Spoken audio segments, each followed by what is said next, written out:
Hello दोस्तों, मैं पवन कुमार अपने YouTube channel basic science by Pawan sir में आपका हार्दिक स्वागत करता हूं। और आज जो मैं यहां पे साइंस के लिए कुछ बेसिक क्लासेस स्टार्ट कर रहा हूं, तो जो भी बच्चे कंपटीशन की तैयारी कर रहे हैं तो वो सभी मेरे साथ इस तरह इस यूट्यूब चैनल पे अपनी जो साइंस है उसको मजबूत कर सकते हैं।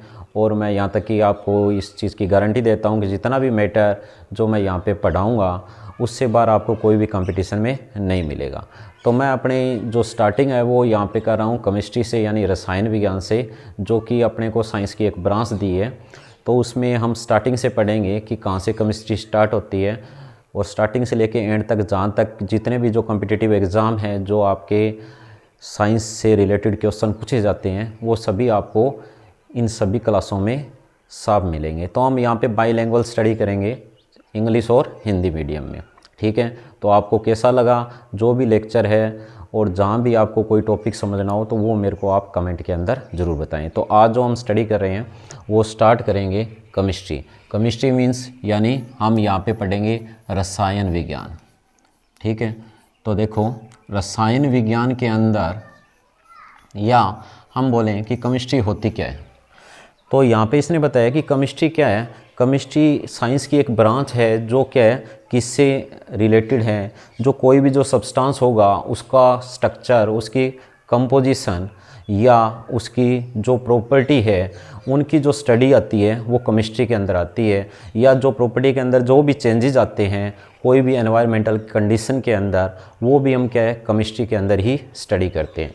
तो यानी हम कह सकते हैं it is the branch of science which deal with the study of structure, composition and the property of a matter and changes with its under certain condition. ठीक है, तो अब देखो जो केमिस्ट्री है तो उसके अंदर जो सबसे पहले हम क्या देख रहे हैं कि कोई भी जो सब्सटेंस है यानी जो मैटर है उसकी जो हम स्टडी करेंगे तो वो किसके अंदर आएगा, केमिस्ट्री के अंदर आएगा। तो सबसे पहले हमें पता होना चाहिए कि जो केमिस्ट्री के अंदर हम स्टार्ट करेंगे वो स्टार्ट करेंगे हम मैटर से। ठीक है, मैटर को हिंदी में बोलते हैं क्या, पदार्थ। ठीक है, तो मैटर क्या होता है, मैटर अगर हम देख रहे हैं अपने चारों ओर तो ये डिफरेंट टाइप्स के मैटर प्रेजेंट है। ठीक है, तो मैटर की अगर हम डेफिनेशन देखें तो मैटर क्या होता है केमिस्ट्री के अंदर, यानी वो सब्सटेंस होता है जिसका क्या होता है एक डेफिनेट मास होता है और कोई स्पेस को ऑक्यूपाई करता है। और हम ये कह सकते हैं कि उसकी प्रेजेंस को आप किसी भी अपनी सेंस से फील कर सकते हो। यानी हम कहेंगे कि पदार्थ क्या होते हैं, वो पदार्थ के अंदर वो सभी वस्तुएं आती हैं जिन वस्तुओं का कुछ क्या होता है, भार होता है, यानी कुछ सेंती होती है उसकी, और वो कोई स्थान घेरती है और उसकी उपस्थिति को आप अपनी किसी भी जो इंद्रियां हैं, या आप उनको क्या बोलते हो, ज्ञानेंद्रिय सेंसेस, ठीक है, तो उनसे उनको महसूस कर सकते हो। जैसे उनको आप स्पर्श करके महसूस कर सकते हो, जैसे उनको देख के महसूस कर सकते हो, जैसे उनको सूंघ के महसूस कर सकते हो। ठीक है, या उनकी जो साउंड है उनको सुन के महसूस कर सकते हो, या उनको चख के महसूस कर सकते हो। तो ये उनकी 5 सेंसेस के अंदर आ जाता है। ठीक है, तो मैटर क्या होता है, तो हम लिखेंगे कि मैटर क्या होगी, एनीथिंग दैट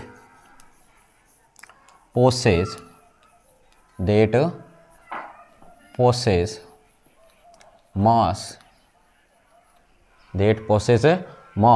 and occupy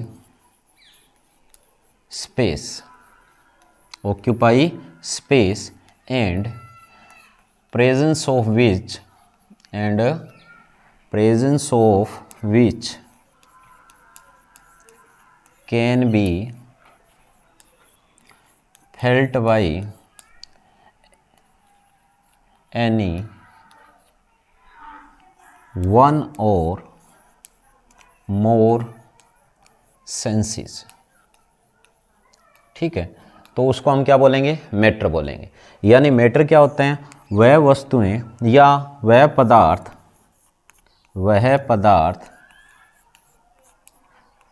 जिसका भार होता है, भार, या उसको हम क्या बोलेंगे, जिसकी कुछ सेंती होगी और जो स्थान घेरता है, जो क्या करेगा, स्थान घेरता है, ठीक है, उसको हम क्या बोलेंगे, पदार्थ बोलेंगे, ठीक है। या जिसकी उपस्थिति को हम क्या अपनी किसी भी सेंस से, यानी अपनी जो 5 सेंसेस होती है उनमें से किसी भी एक या एक से ज़्यादा सेंस से उनको क्या कर सकते हैं, महसूस कर सकते हैं, वो क्या होंगे, पदार्थ होंगे, ठीक है। तो पदार्थ के अंदर तो सबसे पहले हम इनके क्लासिफिकेशन यानी इनके वर्गीकरण के बारे में पढ़ेंगे, ठीक है। तो सबसे पहले अपने को क्या दिए है, मैटर का वर्गीकरण दिए। तो वर्गीकरण में देखो क्या दिए, यानी मैटर का हम सबसे पहले क्या करेंगे, क्लासिफिकेशन करेंगे। क्या पढ़ेंगे, classification of matter, classification of matter, यानी इसको बोलते हैं पदार्थ का वर्गीकरण, पदार्थ का वर्गीकरण। मतलब पदार्थ को हम किन भागों में बांट के, यानी पदार्थ को अकेले हम स्टडी नहीं कर सकते। पदार्थ क्या है, हमें पता है एक ही रूप में अपने को नहीं मिलता। पदार्थ क्या है, एक, या हम ये नहीं कह सकते कि पदार्थ एक ही रूप में पाया जाता है, ये हमें अलग अलग रूपों के अंदर देखने को मिलता है, ठीक है। तो इसकी जो उपस्थिति है, इसकी जो प्रेजेंस है किसकी, मैटर की, उसी के बेस पे जो मैटर है उसको क्लासीफाई किया गया है 2 कैटेगरी के अंदर, ठीक है। तो सबसे पहले अगर हम देखें तो इनका जो क्लासिफिकेशन है ये 2 कैटेगरी के अंदर है। एक तो अपने को दिया फिजिकल क्लासिफिकेशन, फिजिकल क्लासिफिकेशन, ठीक है। फिजिकल क्लासिफिकेशन या आप उसको बोल सकते हो क्या, भौतिक वर्गीकरण। क्या बोलोगे उसको, भौतिक वर्गीकरण, ठीक है। और जो दूसरा अपने को दिया है वो दिया है केमिकल क्लासिफिकेशन, केमिकल क्लासिफिकेशन, ठीक है, जिसके अंदर हम स्टडी करते हैं, यानी हिंदी में जिसको बोलेंगे रासायनिक वर्गीकरण। क्या कहेंगे उसको, रासायनिक वर्गीकरण। तो पदार्थ को हमने 2 कैटेगरी में बांट दिया। तो जो फिजिकल क्लासिफिकेशन है इसके अंदर जो कोई भी जो पदार्थ है, यानी भौतिक वर्गीकरण के अंदर पदार्थ को इसने 3 कैटेगरी के अंदर डिवाइड किया है, यानी 3 अवस्थाओं में बांटा है। एक तो होते हैं कौन से, सॉलिड, एक होते हैं लिक्विड, और एक होते हैं गैसेज, ठीक है। यानी सॉलिड का मतलब हमें पता है कौन से सब्सटेंस होंगे, जो ठोस अवस्था में मिलेंगे। लिक्विड कौन से हैं, जो द्रव अवस्था में मिलेंगे या तरल अवस्था में मिलेंगे। गैसेज क्या है, गैसियस अवस्था यानी गैस की फॉर्म के अंदर मिलेंगे। और उसी तरह जो केमिकल क्लासिफिकेशन है, तो केमिकल क्लासिफिकेशन के अंदर यानी रासायनिक वर्गीकरण में इसने पदार्थ को क्या है, 2 भागों में बांट दिया, ठीक है। 2 भाग कौन से हैं इसने बताया। एक तो क्या होता है, इसमें आते हैं क्या, मिक्सचर। क्या आएंगे, मिक्सचर, या आप इनको बोल सकते हो मिश्रण, ठीक है। एक तो आएंगे क्या, इसमें मिक्सचर आएंगे, जिसको हम हिंदी में बोलते हैं मिश्रण। क्या बोलेंगे, मिश्रण, ठीक है। और जो दूसरा अपने को दिए हैं वो दिए हैं प्योर सब्सटेंसेस। कौन से दिए हैं, प्योर सब्सटेंस, ठीक है। यानी उनको हम बोलेंगे क्या, शुद्ध पदार्थ। क्या बोलेंगे, शुद्ध पदार्थ, ठीक है। तो ये अपने को 2 तरह के अलग अलग दिए हैं। तो मिश्रण को फिर इसने 2 भागों में बांट दिया, ठीक है। एक तो होता है कौन सा, होमोजीनियस मिक्सचर, जिसको हम क्या बोलते हैं, समांगी मिश्रण। क्या बोलेंगे, जिसको समांगी मिश्रण। तो यानी मिक्सचर को हमने 2 कैटेगरी में बांटा। एक तो होता है होमोजीनियस, होमो मीन्स एक सा, जीनियस मीन्स कॉन्स्टिट्यूशन, ठीक है, जिसको हम क्या बोलते हैं, समांगी।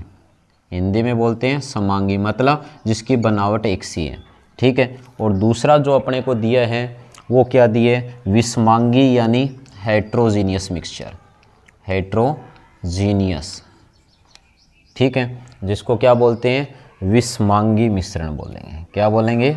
विषमांगी। ठीक है, विषमांगी मिश्रण। इसी तरह अगर हम देखें किसको, शुद्ध पदार्थ को, यानी प्योर सब्सटेंसेस। प्योर सब्सटेंसेस को आगे डिवाइड किया गया किसमें, इसने बताया 2 कैटेगरी के अंदर। इसमें एक तो आता है एलिमेंट्स, क्या आएगा? एलिमेंट्स आएंगे। ठीक है, और दूसरे आते हैं कंपाउंड्स। क्या मिलेंगे? कंपाउंड्स। ठीक है, एलिमेंट्स को हम क्या कहते हैं? एलिमेंट्स को हिंदी में बोलते हैं तत्व। ठीक है, और जो कंपाउंड होते हैं इनको हम क्या बोलेंगे? इनको हम बोलेंगे यौगिक। क्या बोलेंगे? यौगिक। ठीक है, तो ये था इसका क्लासिफिकेशन। अगर हम तत्व को आगे देखें तो तत्व के अंदर यानी एलिमेंट्स के अंदर जो हमें आगे जाके मिलेंगे क्या, इसमें हमें मिलेंगे एटम्स और मॉलिक्यूल्स। ठीक है, तो ये था ओवरव्यू। अब इनको हम 1 बाय 1 यहाँ पे स्टडी करेंगे। ठीक है, तो इसमें देखो ये हो गया इसका क्लासिफिकेशन। तो सबसे पहले जो हम स्टडी करने वाले हैं वो हम करेंगे फिजिकल क्लासिफिकेशन ऑफ मैटर। यानी जो फिजिकल क्लासिफिकेशन जो अपने को दिया है उसके अंदर क्या होता है, जो फिजिकल स्टेट के बेस पे होता है, यानी भौतिक अवस्था के आधार पे, यानी वो आपको कैसे दिखाई देते हैं पदार्थ जब आप उसकी भौतिक अवस्था देखते हो, यानी जैसे उसकी स्टेट अपने को दे रखी है, तो उस कैटेगरी के अंदर मैटर का क्लासिफिकेशन किया गया है। ठीक है, तो सबसे पहले हम स्टडी कर रहे हैं क्या, फिजिकल क्लासिफिकेशन ऑफ मैटर। तो फिजिकल क्लासिफिकेशन या आप कह सकते हो फिजिकल क्लासिफिकेशन, या हम इसको बोलेंगे क्या, भौतिक वर्गीकरण। भौतिक वर्गीकरण। ठीक है, तो इसके अंदर यहाँ पे इसने बताया है कि फिजिकल क्लासिफिकेशन में हमने पढ़ा था कि कोई भी जो पदार्थ है वो हमें क्या है, 3 अवस्थाओं में मिलता है। ठीक है, यानी according to physical classification matter is present in 3 state. Matter कितनी स्टेट में पाया जाएगा? Present in 3 state. 3 स्टेट ये हमने अभी देखी थी। मतलब जो पदार्थ है वो हमें क्या मिलेगा, 3 अवस्थाओं में मिलेगा। कितनी अवस्थाओं में मिलेगा? 3 अवस्थाओं में। ठीक है, 3 स्टेट के अंदर मिलेगा। तो उसके अंदर हमने पढ़ा कि नंबर फर्स्ट पढ़ा क्या मिलेंगे हमें, सॉलिड मिलेंगे। क्या मिलेंगे?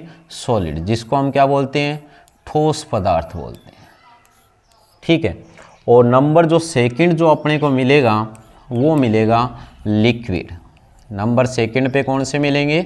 लिक्विड मिलेंगे, जिसको हम क्या बोलते हैं, द्रव या तरल पदार्थ। ठीक है, और जो नंबर थर्ड पे जो अपने को मिलेंगे वो अपने को मिलेंगे कौन से, मिलेंगे गैसियस सब्सटेंस, यानी गैस से। ठीक है, इसके अलावा भी यहाँ पे केमिस्ट्री के अंदर हम स्टडी करते हैं तो जो एलिमेंट्स होता है वो क्या है, हमें 2 अलग और अवस्थाओं में मिलता है। ठीक है, जिसके अंदर जो थर्ड स्टेट के बाद जो 4th स्टेट होती है वो अपने को दी है प्लाज्मा स्टेट। कौन सी स्टेट दी है? Plasma state. ठीक है, और 5th जो स्टेट अपने को दी है उसको हम बोलते हैं बोर आइंस्टीन कंडेंसेट। ठीक है, या इसको हम बोलते हैं सुपर सॉलिड स्टेट। ठीक है, तो मेनली तो हम इनके बारे में पढ़ेंगे कि जो सॉलिड होते हैं हमें कैसे पता चलेगा कि कोई पदार्थ या कोई सब्सटेंस जो है वो क्या है, सॉलिड है। तो सीधी सी बात है कि सॉलिड क्या होते हैं, वो सब्सटेंस होते हैं, वो मैटर्स होते हैं जिनका क्या होता है, एक डेफिनेट शेप होगा और उनका क्या होगा, एक डेफिनेट वॉल्यूम होता है। ठीक है, तो उनको हम क्या बोलेंगे, सॉलिड बोलेंगे। ठीक है, तो हम इनको क्या बोलेंगे, 2 substance which have a definite shape. Definite क्या मिलेगा आपको, शेप मिलेगा।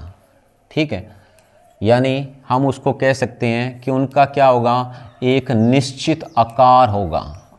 क्या होगा, एक निश्चित आकार। तो कोई भी सॉलिड है, जैसे आपको कोई दीवार दिख रही है तो दीवार का एक निश्चित आकार दे रखा है, एक डेफिनेट शेप दे रखा है, बेंच है, चेयर्स है, स्टूल्स है, चाहे चौक है, ठीक है, उन सभी का क्या एक डेफिनेट शेप होता है और उनका क्या होता है, एक डेफिनेट वॉल्यूम होता है। क्या होता है? Definite volume. वॉल्यूम मीन्स जितना वो जगह घेर रही है, ठीक है, यानी उनका क्या होगा, एक निश्चित आयतन होगा। क्या होगा? हिंदी में वॉल्यूम को क्या बोलते हैं? आयतन। और आयतन क्या होता है? कोई भी जो पदार्थ है जिसके द्वारा जितनी जगह घेरी जाती है उसको क्या बोलते हैं? उसका वॉल्यूम या आयतन बोला जाता है।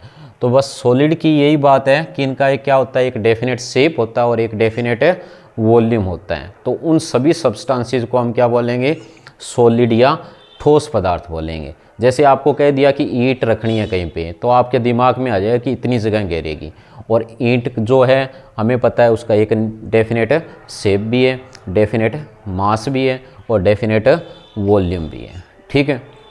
इसके अलावा भी बहुत सी इसकी प्रॉपर्टी होती है सॉलिड्स की, ठीक है। जैसे ये लेस कंप्रेसिबल होते हैं, मतलब इनका संपीड़न कम होता है, मतलब इनको ज़्यादा दबाया नहीं जा सकता। या ठोस जितने भी पदार्थ होते हैं, यानी सॉलिड जितने भी होते हैं, उनके अंदर जो पार्टिकल होते हैं, यानी जो जिन कणों से ये सॉलिड मिलके बने होते हैं, उनके बीच में खाली जगह बहुत कम होती है। मतलब इनके बीच में जो स्पेस होता है वो बहुत ही कम होता है, ठीक है। इनको दबाया नहीं जा सकता, ठीक है। तो ऐसी कई सी बातें आपको सॉलिड के अंदर देखने को मिलेगी। इसी तरह अगर हम देखें लिक्विड या द्रव, ये क्या होते हैं? ये वो सब्सटेंसेस होते हैं जिनका डेफिनेट शेप नहीं होता, ठीक है। क्या नहीं होता? उनका डेफिनेट जो शेप है वो इनका नहीं होता, ठीक है। इनका एक डेफिनेट शेप नहीं होता, बट इनका क्या होता है? एक डेफिनेट वॉल्यूम होता है। क्या होता है? इनका एक डेफिनेट वॉल्यूम होगा, क्योंकि हमें पता है कि जितने भी जो लिक्विड है या जो द्रव है, जिस कंटेनर या वेसल के अंदर, जिस बर्तन के अंदर इनको डाला जाता है, ये उनका शेप ले लेते हैं। तो उनको हम क्या कहेंगे? लिक्विड कहेंगे। जैसे पानी, अगर आपने उसको बोतल में डाला तो उसने बोतल का शेप ले लिया। अगर आपने उसको गिलास में डाला तो उसने गिलास का शेप ले लिया। अगर आपने ड्रम में डाला तो उसका शेप ले लिया। तो मतलब उनका एक डेफिनेट शेप नहीं होता, बट वो क्या है, जिस वेसल में डाले जाते हैं, जिस बर्तन में उनको डाला जाता है, ये उसका शेप ले लेते हैं। बट इनका एक डेफिनेट वॉल्यूम होता है। हमें पता है कि पानी कितना दिया है, 1 लीटर है, 2 लीटर है, 500 लीटर है, मतलब 200 लीटर है, 500 लीटर है। तो उनका एक डेफिनेट वॉल्यूम होता है, ठीक है। तो वो क्या आएंगे? लिक्विड के अंदर आएंगे। उसके बाद आती है गैसेस, ठीक है, यानी डेफिनेट शेप, यानी निश्चित आकार नहीं होता। समझ में आई बात? इनका निश्चित जो आकार है वो नहीं होता, ठीक है। तो ये आपको ध्यान रखना है। बट इनका क्या होता है? निश्चित आयतन होता है। निश्चित क्या होगा? आयतन होगा, ठीक है। ये देखने को मिलेगा। इसी तरह अपने को गैस दे रखी है। गैस जो होती है, इनका ना तो डेफिनेट शेप होता है, ठीक है, और ना ही इनका क्या होता है? डेफिनेट वॉल्यूम होगा, ठीक है। डेफिनेट शेप होगा और ना ही इनका क्या है, कोई डेफिनेट वॉल्यूम होगा, ठीक है। ना ही निश्चित आकार मिलेगा और ना ही इनका क्या कोई आपको डेफिनेट वॉल्यूम मिलते हैं, ठीक है। क्योंकि जैसे ही कहीं पे गैस को छोड़ेंगे तो ये पूरी उस जगह को अपने से भर देगी, ठीक है। अगर गैस को हम क्या करें, कोई प्रेशर अप्लाई करके स्टोर करें तो ये किसी सिलेंडर के अंदर इकट्ठी की जा सकती है। मतलब इसको क्या है, बहुत ज़्यादा संपीड़ित किया जा सकता है, इसको दबाया जा सकता है, ठीक है। तो हमें पता है कि जब प्रेशर के साथ किसी को दबाया जाए और उसको इकट्ठा किया जाए तो वो कौन सी चीज़ होगी? वो क्या होगी? गैस होगी। जैसे हम घरों में सिलेंडर में देखते हैं, अगर उसको खुला छोड़ दे तो वो पूरा घर को भर देगी, ठीक है। बट अगर उसको सिलेंडर में रखें तो वो क्या रहेगी? स्टोर रहेगी, ठीक है। तो ये क्या है, ना तो इनका निश्चित कोई आकार होता है और ना ही इसका कोई निश्चित अपने को क्या दे रखा है? आयतन दे रखा है, ठीक है। तो वो किसके अंदर आएगी? वो आ जाएगी किस में? गैस के अंदर आ जाएगी, ठीक है। तो ये हो गया गैस। उसके बाद जो फोर्थ स्टेट जिसमें इसने बताया है वो कौन सी है, वो है प्लाज्मा स्टेट। प्लाज्मा स्टेट हमें कहाँ मिलेगी? प्लाज्मा स्टेट जो होती है यानी प्लाज्मा अवस्था, ये पाई जाती है उस जगह पे जहाँ पे क्या होता है, बहुत ज़्यादा हाई टेम्परेचर होता है। जैसे हम बात करें सन की या स्टार की, तो उसमें क्या होता है, बहुत ज़्यादा हाई टेम्परेचर होने के कारण, बहुत ज़्यादा तापमान होने के कारण वहाँ पे हमें क्या मिलेगा, एक मिश्रण मिलता है। किसका मिलता है मिश्रण? इलेक्ट्रॉन्स का। इलेक्ट्रॉन्स का और जो मेटल आयन होते हैं, ठीक है, धातु के जो आयंस होते हैं, उन दोनों का जो मिक्सचर मिलता है उस स्टेट को बोलते हैं प्लाज्मा स्टेट। सूर्य का तापमान बहुत ज़्यादा है, बहुत ज़्यादा हीट होने के कारण जो मेटल है वो अपने इलेक्ट्रॉन को त्याग देते हैं, उनका लॉस कर देते हैं। जो धातुएं होती हैं ना, वो क्या होगी, बहुत ज़्यादा हीट होने से हाई टेम्परेचर पे वो धनायन बनाएगी और साथ में क्या हो गए, वहाँ पे इलेक्ट्रॉन का जो मिक्सचर उनके साथ मिलेगा। उस अवस्था को बोलते हैं प्लाज्मा स्टेट या प्लाज्मा अवस्था। उसके बाद जो बोर आइंस्टीन कंडेंसेट है, या हम इनको बोलते हैं क्या, सुपर कूल, जो सॉलिड भी बोल सकते हैं, ठीक है, या इनको हम सुपर एटम्स भी बोलते हैं। क्या बोलेंगे? सुपर एटम, ठीक है। तो इसके बारे में यहाँ पे इसने बताया कि जब बहुत ज़्यादा लो टेम्परेचर होता है, ठीक है, तो उस टेम्परेचर पे जो एटम्स होते हैं वो अपनी पहचान खो देते हैं। छोटे छोटे एटम मिलके क्या बनाएंगे, एक बड़ा एटम बनाएंगे, एक सिंगल सुपर एटम बनाएंगे। उस अवस्था को क्या बोला जाता है, बोर आइंस्टीन कंडेंसेट या सुपर एटम्स कहा जाता है। तो इस तरह जो मैटर है यानी जो पदार्थ हैं वो हमें 5 अलग अलग अवस्थाओं में देखने को मिलेगा। सबसे पहले हमने ठोस देखा, फिर द्रव देखा, और फिर गैस, और फिर जो 2 अलग स्टेटें हैं हमने कौन सी देखी, प्लाज्मा स्टेट देखी, और दूसरा बोर आइंस्टीन कंडेंसेट यानी सुपर एटम देखा, ठीक है। तो ये 5 अवस्थाएं में से जो मेन क्या है, ये 3 स्टेट जो हमें दिखाई देती है अर्थ के ऊपर, ठीक है।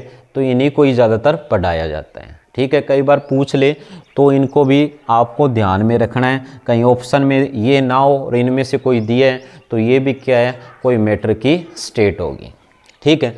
तो ये था फिज़िकल क्लासिफिकेशन। इसके अलावा भी आपको सॉलिड, लिक्विड, गैसेस के अंदर डिफरेंट टाइप्स की प्रॉपर्टी देखने को मिलेगी, ठीक है। तो हमें पता है कई बार ये पूछ लिया जाता है, क्या पूछेंगे कि सॉलिड, लिक्विड और जो गैस है इनमें से सबसे ज़्यादा कंप्रेसिबिलिटी किसकी होती है, यानी किसको सबसे ज़्यादा दबाया जा सकता है, यानी जिसको हम बोलते हैं संपीड़न। हिंदी में क्या बोलेंगे, कंप्रेसिबिलिटी को क्या बोलते हैं, संपीड़न, ठीक है। तो ये कुछ एक बातें हैं, उनके बारे में भी आपको पता होना चाहिए, ठीक है। तो हमें पता है कि जो सॉलिड होते हैं वो क्या होते हैं, बहुत ज़्यादा हार्ड होते हैं, यानी जो ठोस होते हैं उनको ज़्यादा दबाया नहीं जा सकता, ठीक है। और जो द्रव होते हैं वो ठोस की बजाय थोड़े संपीड़ित होते हैं, यानी उनको दबाया जा सकता है। और गैस को क्या है, हम सबसे ज़्यादा दबा सकते हैं। तो ये जो कंप्रेसिबिलिटी या जो संपीड़न का जो ये क्रम है, ये कई बार पूछा जाता है, तो यहाँ पे ये ध्यान रखना, सॉलिड, लिक्विड और गैस, ठीक है। कई बार यहाँ से क्वेश्चन निकलता है कि सॉलिड और लिक्विड और जो गैसेस है इनके अंदर जो कणों के बीच में जो जगह पाई जाती है, यानी जो खाली जगह किसके अंदर सबसे ज़्यादा होती है, तो या इनको हम बोलते हैं अंतर आणविक या अंतर आणविक, जो जिसको हम क्या बोलेंगे, स्थान बोलेंगे, यानी इंटर पार्टिकुलर स्पेस, ठीक है, जिसको हम क्या बोलेंगे, अंतर आणविक